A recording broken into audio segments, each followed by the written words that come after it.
Hey guys, so I'm back with another video today.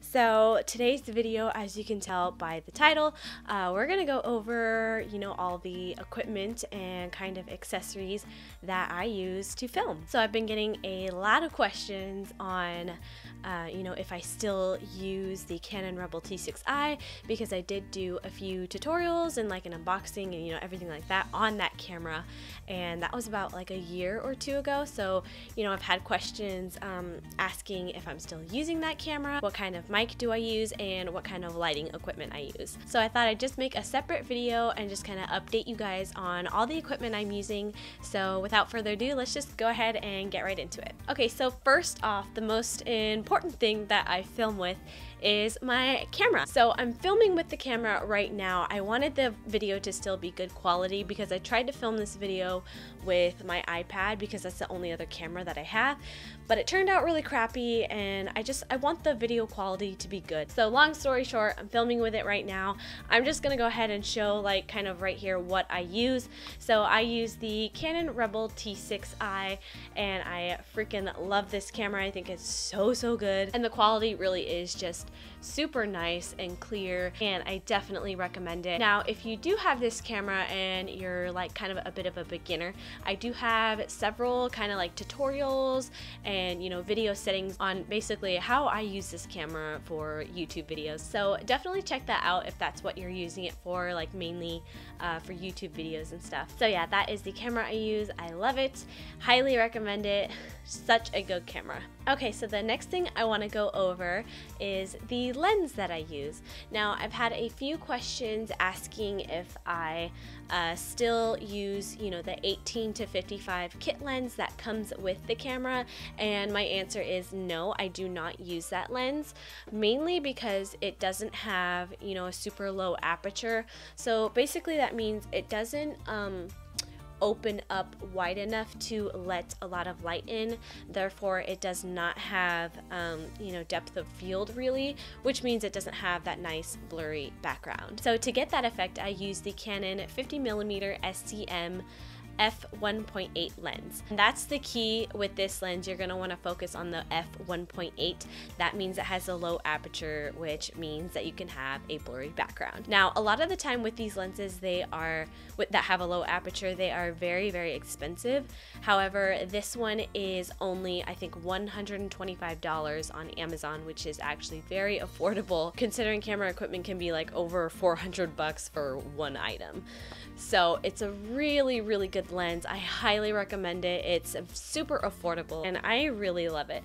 So that is the lens that I use for my camera, also the lens that I'm using right now. And it's also very good for if you're filming in a room that doesn't have a lot of light.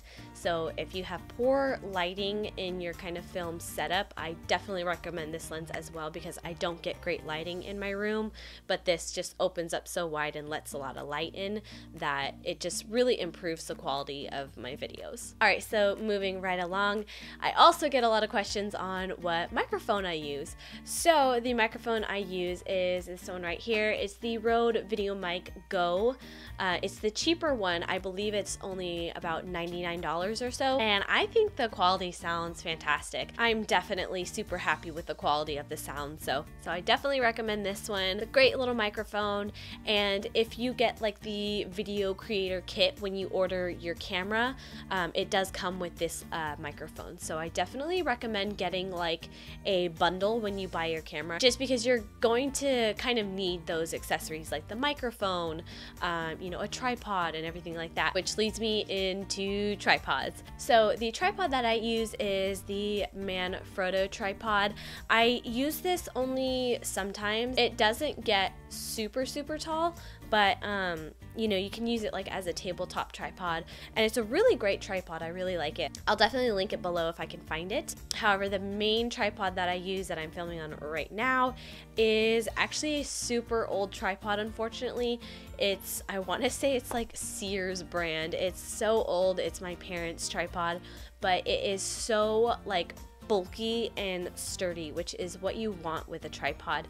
You want something that's going to be able to hold the weight of your camera. You definitely don't want a little one because you don't want it to tip over and then, you know, break your camera. So I definitely recommend investing in a good sturdy tripod. All right, so next, lighting. So right now, like I said before, I don't get very good lighting in my room.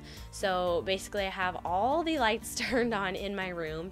I have this little light behind me right here, and that just kind of, you know, illuminates the back, which makes it look so much better, just so it's not so dark. And in front of me, I have my ring light. So I have the newer 18-inch dimmable ring light, and I did get it with the stand, and I believe it was around $150 or so. And I love this thing. Like, it really does produce like some great lighting, and this is on the lowest setting too, so I can turn it up, as you can see, and it'll get super bright.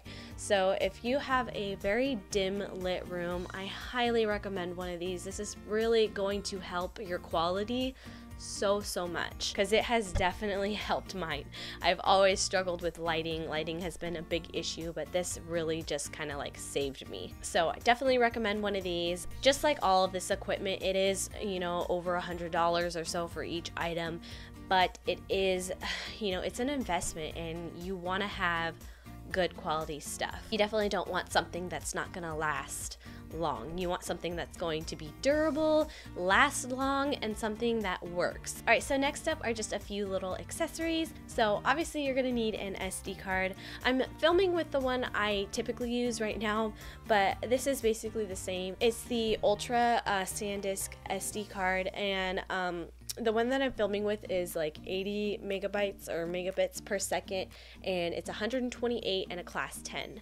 So I definitely recommend something that has, you know, a fast speed to it and one with a lot of storage, just because it's always good to have a little bit more storage than you might need than not enough. So I definitely recommend a big card. You don't have to get 128. I recommend like 64 is a good amount. Okay, so the next thing that is very important is a spare battery.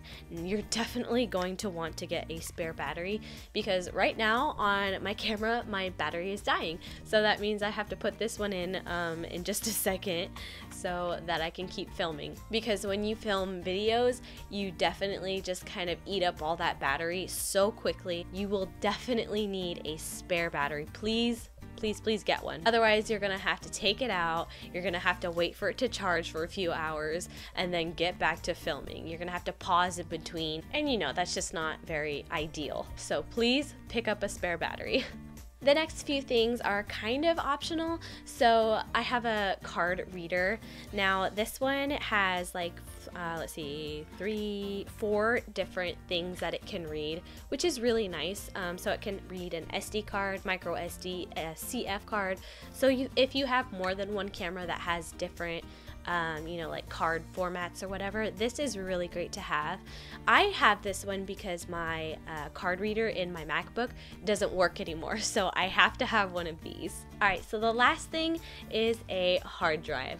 So this is very important because you are going to want to store all of your files onto the hard drive. That way it doesn't clog up and slow down your computer. You do not want to keep all those files on your computer, because like I said, it's going to slow it down, and you want it to be running as fast as possible, especially while you're editing, because it can definitely slow down the editing process and everything, and you know, you want everything to run smoothly. So I definitely recommend backing up everything onto a hard drive. Alright you guys, so that is pretty much it for this video. That's everything that I film with, you know, kind of like the main accessories and camera equipment items that I use to kind of get me this, you know, nice quality. So yeah, that's my camera equipment to achieve this look. So I hope you guys enjoyed. Of course, if you have any questions, please leave them below. If you like this video, go ahead and give it a thumbs up. Subscribe if you haven't already, and I will see you guys next time. Bye!